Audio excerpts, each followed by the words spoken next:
안녕하세요. 오늘은 조금은 어둡게 느껴질 수도 있지만 한번 알면 정말 깊이 빠져들게 되는 철학자죠. 쇼펜하우어의 세계로 함께 들어가 보려고 합니다. 네, 쇼펜하우어. 특히 그의 대표작 의지와 표상으로서의 세계, 이 책을 박은미 저자의 해설서 삶이 불쾌한가와 함께 좀 더 깊숙이 들여다볼 텐데요.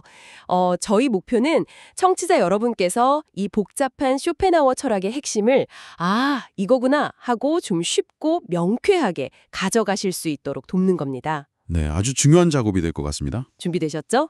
바로 시작해 보겠습니다. 이 책 제목부터가 사실 만만치 않아요. 의지와 표상으로서의 세계. 그렇죠. 제목에 거의 다 담겨 있다고 봐도 과언이 아니죠. 네. 이 의지하고 표상, 이 두 개념만 제대로 딱 잡아도 쇼펜하우어 절반은 이해한 거다, 이런 말도 있더라고요. 맞습니다. 그 두 가지가 핵심 기둥이죠. 오늘 저희 이야기 쭉 따라오시면 왜 쇼펜하우어가 그렇게 삶을 고평으로 받는지, 그리고 그가 말하는 의지, 또 표상, 이게 도대체 뭔지 그 핵심 개념들을 확실하게 잡으실 수 있을 거예요. 뭐 그냥 요약이 아니라 듣다가 아하 하는 그런 순간을 좀 만들어드리고 싶네요. 네, 쇼펜하우어는 사실 그 19세기 독일, 당시 철학계를 완전히 휩쓸고 있던 거인이 있었잖아요. 헤겔.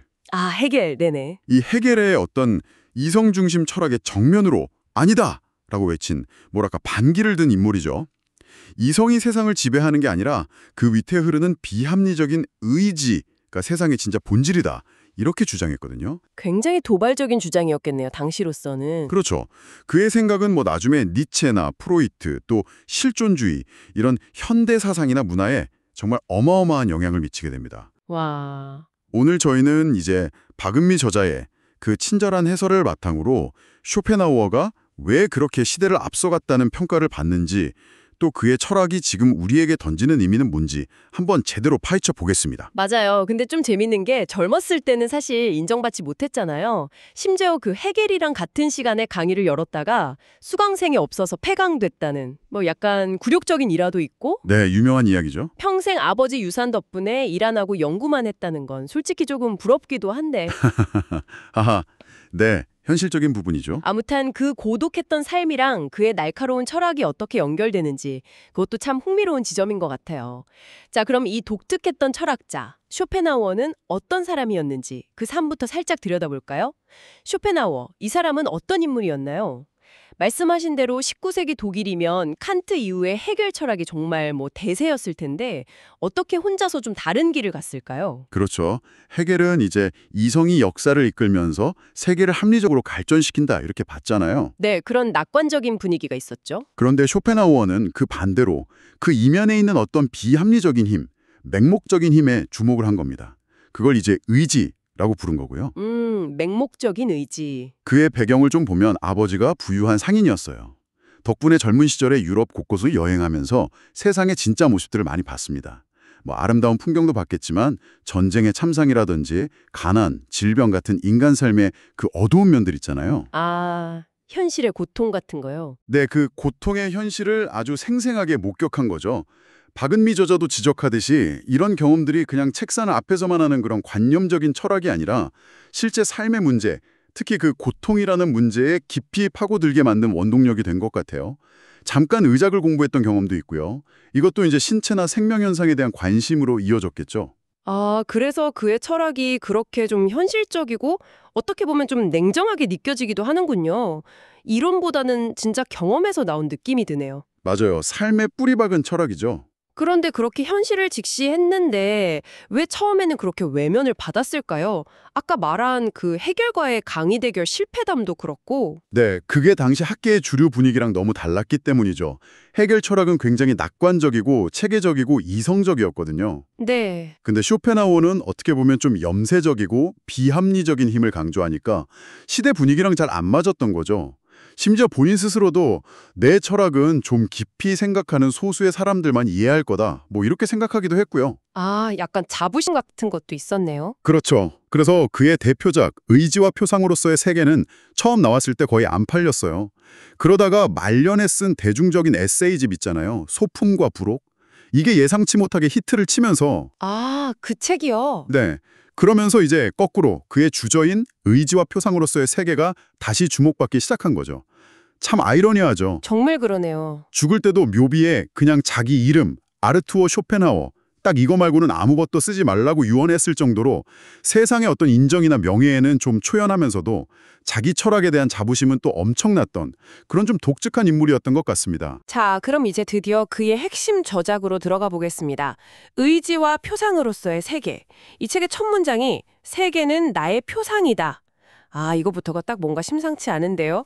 이게 혹시 뭐 세상은 내가 생각하기 나름이다. 뭐 이런 긍정의 힘, 뭐 이런 건 아니겠죠? 하하하, 네, 정확히 보셨습니다. 그런 어떤 주관적인 이상주의하고는 거리가 멀어요. 여기서 표상, 이 포어시텔룽이라는 단어는 우리가 감각기관, 그러니까 눈, 귀, 코, 혀, 피부, 이 오감이요.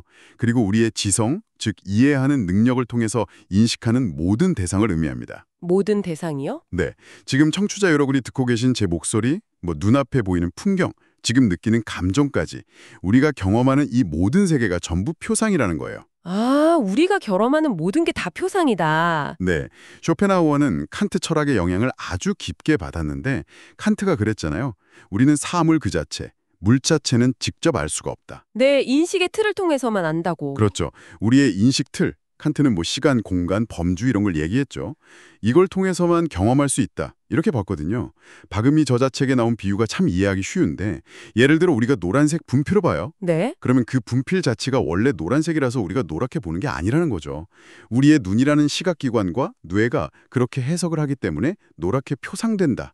이렇게 설명하는 겁니다. 아하, 그러니까 우리가 아는 세상은 결국 내 인식의 필터를 한번 거친 모습, 나의 표상일 뿐이다, 이런 거군요. 정확합니다. 그럼 그 표상 너머에 있는 진짜 세상.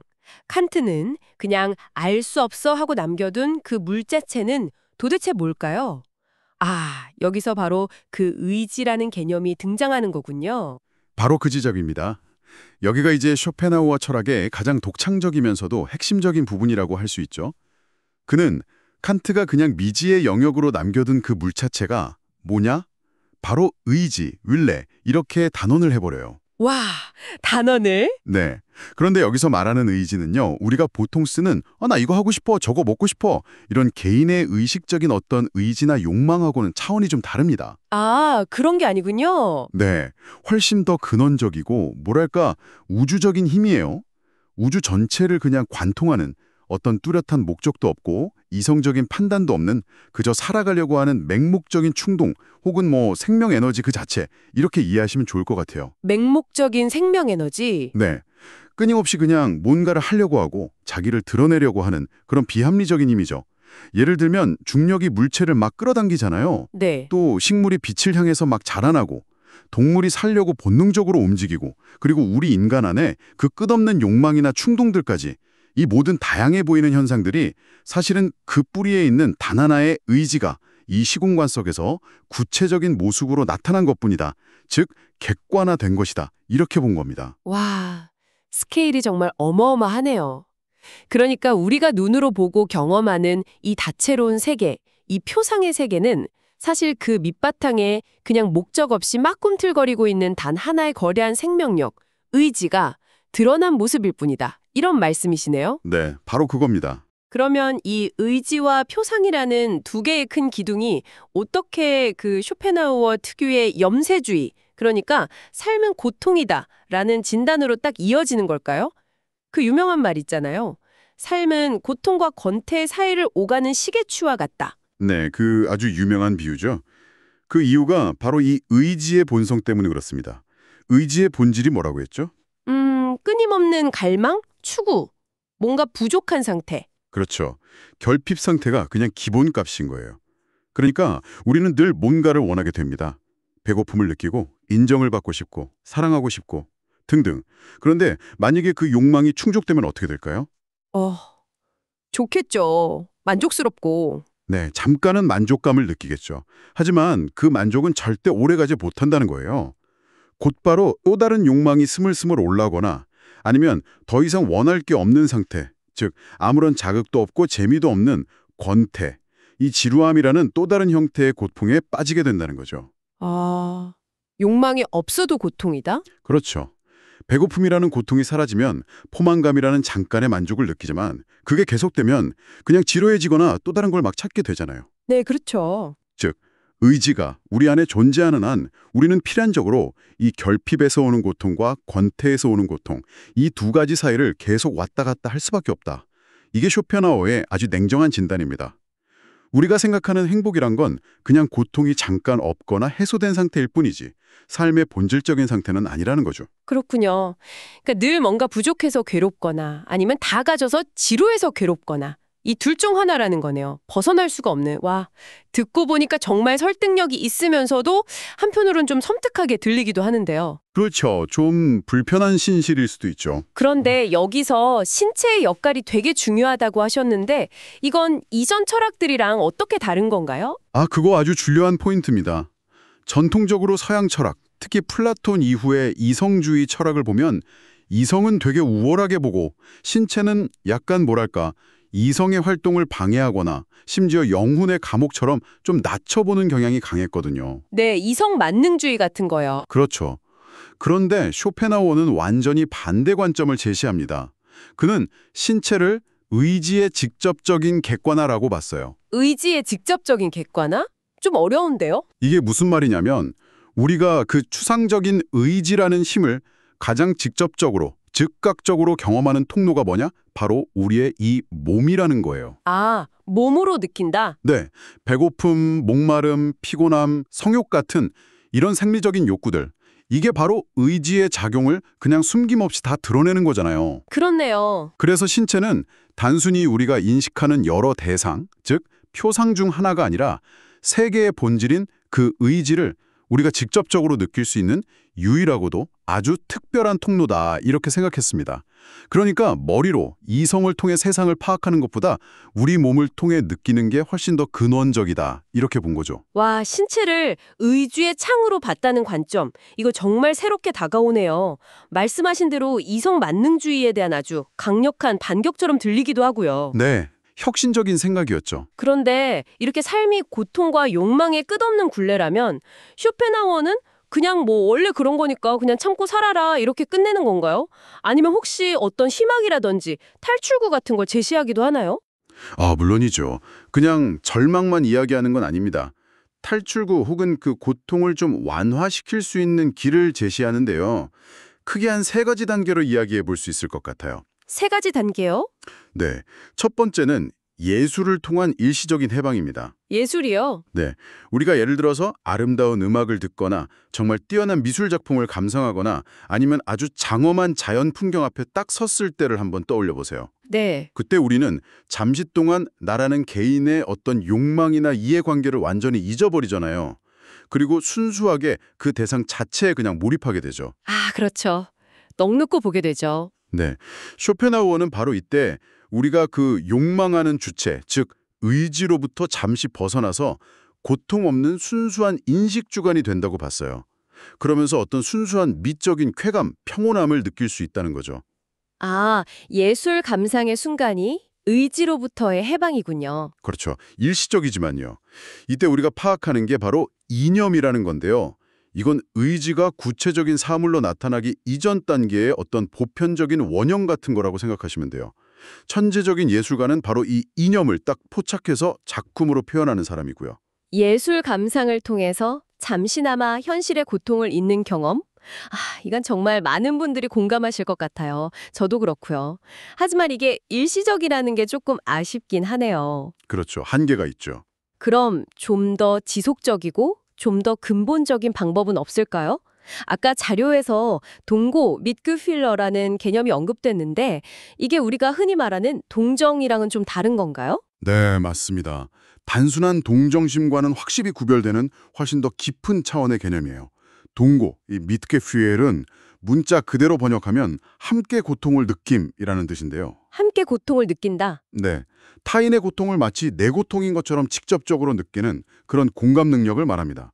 쇼펜하우어에 따르면 이 동고는 우리가 평소에 나와 너는 완전히 다른 별개의 존재야 라고 생각하는 그 일상적인 착각 있잖아요. 네, 당연히 그렇게 생각하죠. 네, 그걸 쇼펜하우어는 개체화의 원리, Principium Individuationis라고 불렀는데 이 원리의 환상, 이걸 인도 철학의 마야의 베일에 빗대기도 했어요. 이 베일을 딱 꿰뚫어 볼 때 가능해준다고 봤습니다. 마야의 베일, 환상을 꿰뚫었다. 네. 사실은 모든 존재가 근원적으로는 그냥 하나인 의지의 다양한 표현일 뿐이라는 거죠. 그러니까 네 고통이 곧 내 고통과 다르지 않다. 이걸 직관적으로 깨닫는 거예요. 아, 이건 힌두교 우파니샤드에 나오는 그 유명한 구절 이것이 바로 너다. 타트트밤 아시. 이것 가르침과 정확히 같은 맥락입니다. 타트트밤 아시, 이것이 바로 너다. 네, 쇼펜하우어는 칸트가 강조했던 어떤 의무감이나 이성이 아니라 바로 이 동고, 타인의 고통에 공감하는 이 마음이야말로 모든 진정한 도덕의 유일한 기초다라고 주장했습니다. 타인의 고통을 줄여주려는 어떤 자비심이나 정의감 같은 것들이 다 여기서 나온다는 거죠. 타인의 고통을 나의 고통처럼 느낀다. 와, 정말 이기심이 만연한 요즘 세상에 꼭 필요한 가르침 같다는 생각이 드네요. 개체화 원리라는 그 베일을 걷어내고 우리 모두가 사실은 연결되어 있다는 자각, 거기서 출발하는 도덕이라니 굉장히 심오한데요. 네, 깊은 통찰이죠. 그럼 여기서 한 단계 더 나아가서 이 고통에서 완전히 벗어나는 궁극적인 단계 같은 것도 있나요? 네, 있습니다.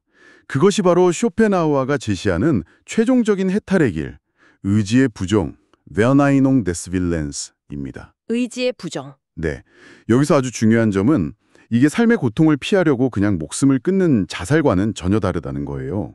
쇼펜하우어는 자살조차도 여전히 삶에 대한 의지, 비록 좌절됐지만 그 의지의 아주 강력한 표현이라고 갔거든요. 아, 자살도 의지 표현이다. 네, 의지의 부정은 삶의 고통이나 허무함을 피하는 게 아니라 오히려 그걸 정면으로 딱 마주보고 인식하는 거예요. 그리고 세계의 본질인 그 의지의 맹목적인 힘, 그 추동력을 깊이 통찰함으로써 그 의지가 우리에게 요구하는 것들로부터 자발적으로 등을 돌리는 겁니다. 일종의 금욕적인 삶의 태도라고 할 수 있죠. 금욕적인 삶. 네, 이건 마치 불교에서 말하는 열반이나 기독교 성인들이 추구하는 그런 경지와 좀 비슷하다고 볼 수 있어요. 모든 욕망, 집착, 이기심 이런 것들에서 벗어나서 완전한 내면의 평화와 고요함, 즉 평정심에 이르는 것을 목표로 하는 거죠. 평정심. 쇼펜하우어는 이 상태가 여전히 그 의지에 사로잡혀서 막 살아가는 사람들 눈에는 아무것도 없는 니시처럼 보일 수도 있다고 했어요. 하지만 그건 결코 텅 빈 공허한 허무가 아니라 오히려 의지의 그 시끄러움, 소란스러움이 완전히 사라진 충만한 평화의 상태다. 이렇게 강조했습니다. 예술을 통한 일시적인 위안에서 시작해서 동고를 통한 어떤 윤리적인 연대, 그리고 마지막으로 의지 자체를 부정함으로써 얻는 궁극적인 해탈까지. 와, 정말 단계적이면서도 깊이가 느껴지는 해결책들이네요. 그쵸. 체계적으로 제시했죠. 아, 그런데 아까 젊은 시절엔 그렇게 외면받았다면서요. 근데 결국에는 후대에 엄청난 영향을 미쳤다고 하셨잖아요. 구체적으로 어떤 사상가들이나 예술가들한테 영향을 준 건가요? 정말 그 범위가 넓습니다. 우리가 이름만 대면 알만한 많은 사람들이 나오는데요. 누구요? 예를 들어서 프리드리히 니체. 니체는 젊은 시절에 우연히 서점에서 쇼펜하우어의 이 의지와 표상으로서의 세계를 딱 발견하고 읽고 나서 철학자가 되기로 결심했다. 이렇게 고백했을 정도예요. 니체가요? 와. 네. 니체의 그 유명한 힘의 의지 개념 있잖아요. 그것도 쇼펜하우어의 삶의 의지 개념을 비판적으로 계승한 거다. 이렇게 볼 수 있고요. 또 정신분석학의 창시자 지그문트 프로이트. 프로이트까지. 네. 프로이트 역시 자신의 그 무의식 이론이나 리비도, 즉 성적 충동 에너지 개념이 쇼펜하우어의 의지 개념, 특히 그 성적 본능에 대한 강조와 너무나 놀랍도록 비슷하다는 점을 스스로 인정하기도 했습니다. 무의식과 의지 연결되는군요. 네. 그리고 작곡가 리하르트 바그너는 쇼펜하우어 철학에 완전히 매료돼서 그 영향으로 오페라 트리스탄과 이졸데를 작곡했고요. 러시아의 대문호 레프 톨스토이는 말년에 쇼펜하우어에 깊이 빠져서 자기 서재에 쇼펜하우어 초상화만 딱 걸어뒀다고 해요. 톨스토이까지. 문학, 음악, 철학, 정신분석. 정말 다양하네요. 그렇죠. 그 외에도 키르케고르 같은 실존주의 철학의 선구자들, 또 카프카나 헤르만 헤세 같은 문학가들, 심지어 과학자인 아인슈타인까지도 쇼펜하우어 사상에서 영감을 받았다고 언급한 적이 있습니다. 와. 특히 서양 철학의 두 오랜 전통인 이성중심주의에 딱 균열을 내고 인간의 어떤 비합리적인 측면, 즉 의지나 본능, 감정, 또 신체의 중요성을 확 부각시킨 점, 이 점이 현대 사상의 흐름을 바꾸는데 아주 결정적인 역할을 했다고 평가받죠. 이야, 정말 대단하네요.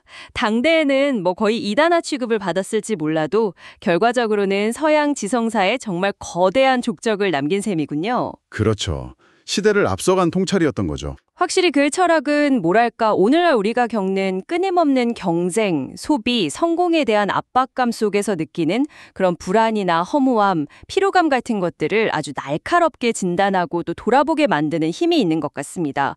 전문가님께서도 좀 공감하시나요?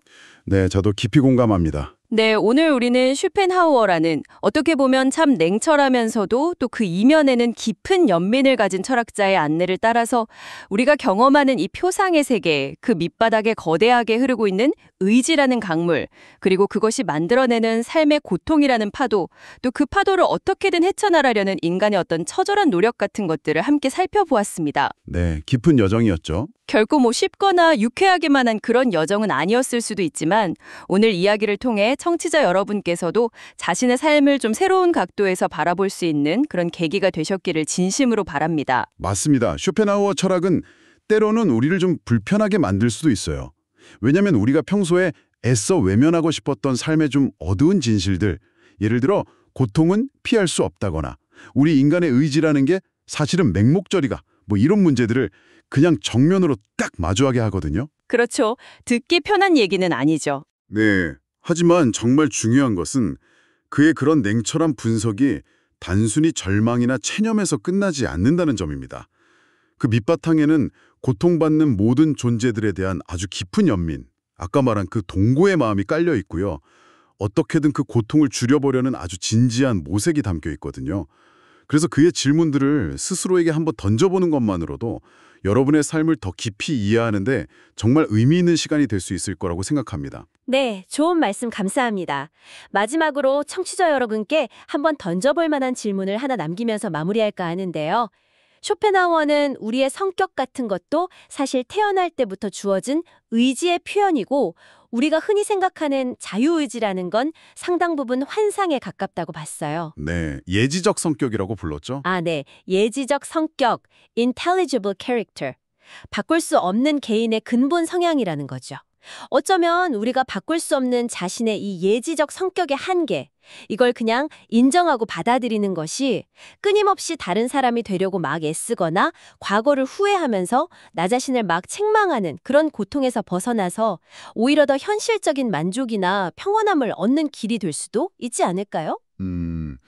수용의 지혜 같은 걸까요? 네, 쇼펜하우어가 그 소품과 부록에서 남긴 조언처럼 말이죠. 자신이 무엇을 할 수 있고 무엇을 할 수 없는지, 자신의 한계를 아는 것이야말로 만족에 이르는 가장 확실한 길이다. 어쩌면 이게 그가 우리에게 주는 또 다른 위안일지도 모르겠습니다. 이 질문을 한번 곱씹어 보시면서 오늘 쇼펜하우어 탐구는 여기서 마치도록 하겠습니다. 네, 수고하셨습니다. 함께 깊이 사유해 주셔서 감사합니다. 다음에도 흥미로운 지식 탐험으로 다시 돌아오겠습니다.